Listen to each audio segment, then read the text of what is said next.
également d'informer les téléspectateurs de la TFM et c'est tout de suite.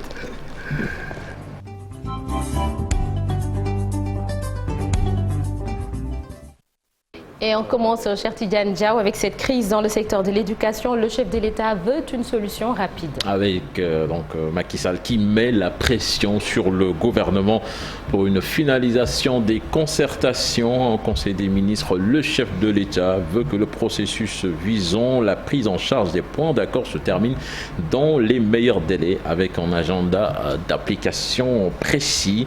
À retenir également que les parents d'élèves seront dans la rue ce samedi. Ce sera pour manifester à la place de la Nation, Nathan. Et à Saint-Louis, on est convaincu que l'euphorie de la première victoire des Lions à la CAN peut décrisper la crise scolaire. Une victoire qui va tout résoudre dans ce pays. Enseignants, parents d'élèves, en tout cas, estiment que c'est le moment idéal pour trouver une solution de sortie de crise.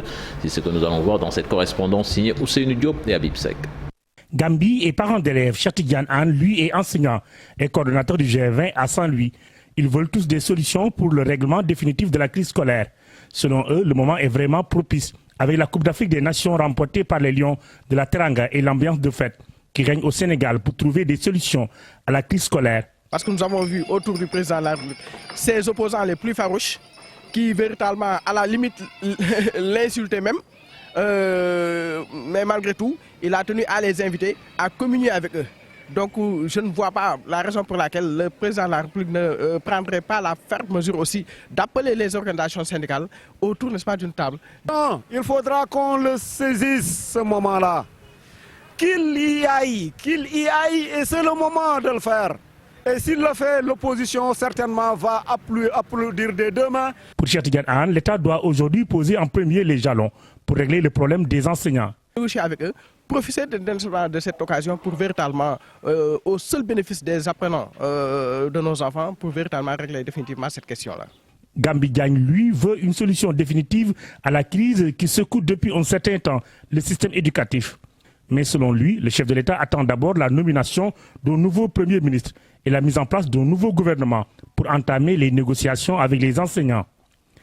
C'est le moment idéal pour le faire, mais il a une contrainte. La contrainte, c'est la composition du futur gouvernement. Il faut le lui concéder. Selon ses responsables rencontrés, l'État devrait dans l'urgence, avec l'euphorie du trophée gagné par le Sénégal, discuter avec les enseignants pour régler le problème de l'éducation. Ils craignent surtout une année blanche, car depuis presque 2 mois, certains professeurs n'ont pas fait cours à Saint-Louis, aux grandes dames des candidats au baccalauréat et au BFM. Et puis, cher Tidiane Diaw, on parle de la célébration du Magal de Porokhane aujourd'hui. Voilà, donc c'est aujourd'hui un événement qui célèbre la mère du fondateur du mouridisme, Cheikh Ahmadou Bamba. Et puis en prélude de ce Magal, prévu donc aujourd'hui, le Daïra Touba Tabangoy Arrêt Yaramfal de Kaolack a installé un centre de vaccination Covid-19 accompagné de consultations gratuites. C'est ce que nous allons voir dans ce sujet signé Pape Mbaye Diao et Faligay. Les populations sont réticentes à la vaccination contre le Covid-19. En prélude du Magal de Porokhane, le Daïra Touba Ngoy Arrêt Yaramfal a installé un centre de vaccination accompagné de consultations médicales gratuites. On a programmé aussi un site de vaccination pour le Covid-19. Pour ceux qui veulent se vacciner ou prendre le 3e dose de vaccination, il faut venir prendre le 3e dose de vaccination. Même si d'autres maladies ont été détectées lors des consultations gratuites, l'hypertension artérielle devient de plus en plus fréquente à Kaolack. Il y a des maladies qui sont en récidive, comme la diarrhée, la toux. Avec le vent là, la diarrhée est très fréquente, surtout chez les enfants. La toux aussi. Pour ce qui est de l'hypertension gratuite actuellement au niveau de Kaolack, ça devient une pandémie parce que il y a l'eau salée. Pour éviter toute contamination liée au Covid-19 à Porokhane, Massamba Yad di Daïra Touba Tabangoy Arrêt Yaramfal invite les populations à privilégier le port du masque.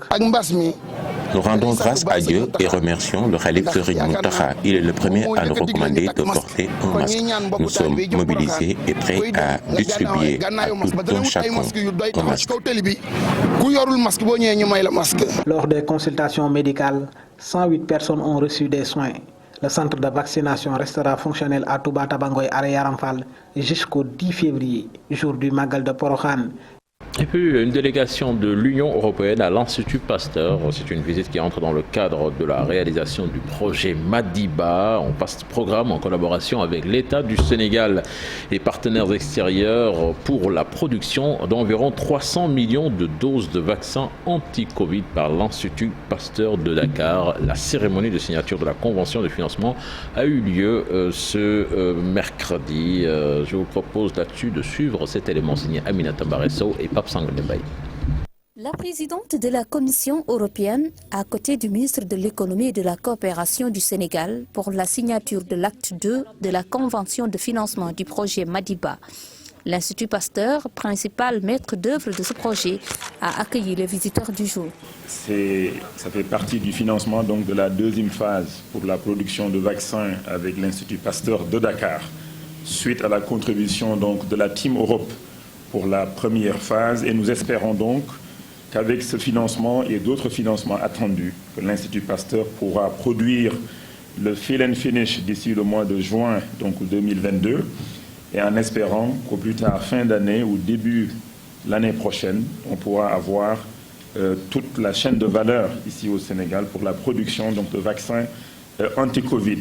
Madiba, c'est un ambitieux programme du Sénégal qui vise à produire 300 millions de doses de vaccins anti-Covid par an. Le fait que dans le cadre de ce projet qui nous réunit aujourd'hui, qui est le projet Madiba, nous avons eu un appui significatif non seulement de la Commission européenne, mais aussi de la Banque européenne d'investissement, de la France à travers l'AFD, de l'Allemagne à travers la KfW, mais aussi de la DFC, de la Banque mondiale et des différents partenaires qu'on a pu avoir, dont le premier bien évidemment l'État du Sénégal. Et dans ce projet, l'Union européenne est partenaire au-delà des efforts déjà fournis pour approvisionner des pays africains en vaccins anti-Covid. L'équipe Europe a déjà engagé près de 300 millions d'euros pour cela et j'annonce aujourd'hui 125 millions d'euros supplémentaires. Cela servira à assurer une bonne distribution des doses, à former les équipes médicales, mais aussi à renforcer l'analyse et la capacité de séquençage pour garder une longueur d'avance sur le virus. À ce jour, 145 millions de doses ont été offertes à l'Afrique. D'autres sont également attendues du projet. Mais avec la concrétisation du projet Madiba, l'Afrique pourrait avoir une autonomie dans le cadre de la production de vaccins anti-Covid. Voilà, c'était tout pour l'actualité nationale sur Nonata. Merci beaucoup, cher Tidiane Diao. Rendez-vous dans quelques instants pour la version Wolof, mais tout de suite le journal international.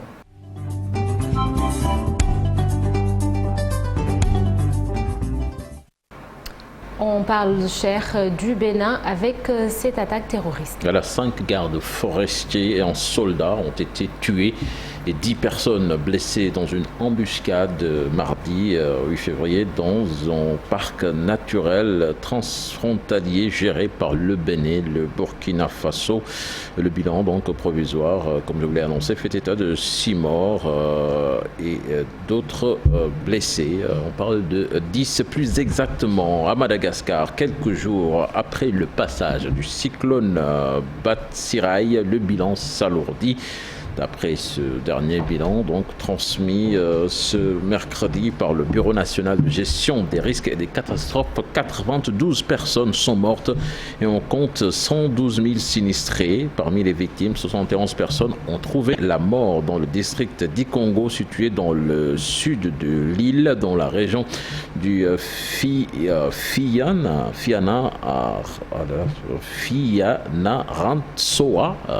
M'excusez de la prononciation, c'est pas évident. Le bilan pourrait encore s'aggraver car les recherches continuent.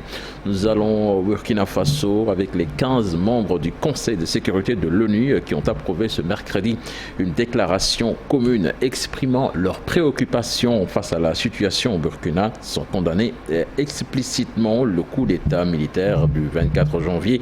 Le texte rédigé par le Ghana réclame aussi la libération du président renversé Roch Marc Christian Kaboré Les membres du Conseil expriment aussi leur soutien aux efforts de médiation régionaux pour résoudre donc cette crise au Burkina Faso. Au Canada, les protestations sur les mesures anti-Covid se poursuivent, plus exactement dans la capitale Ottawa. L'on dénombre ainsi 13 mouvements effectués par les manifestants, suffisant pour que la police menace ce mercredi d'arrêter tout manifestant bloquant les rues. A prévenu donc la police dans un communiqué précisant que des véhicules pourraient être également saisis. À Paris, par contre, des manifestations sont également prévues avec les mêmes motifs que ceux évoqués au Canada. Des milliers d'opposants au pass vaccinal ont annoncé sur les réseaux sociaux vouloir rouler sur Paris dans le cadre d'une action citoyenne baptisée Convoi de la Liberté. Voilà, Sornanata, c'était là l'essentiel de l'actualité internationale de ce matin. Merci beaucoup, cher Tidiane Diao. À tout à l'heure. Et dans quelques petites secondes, la une des journaux avec Chérif Dia.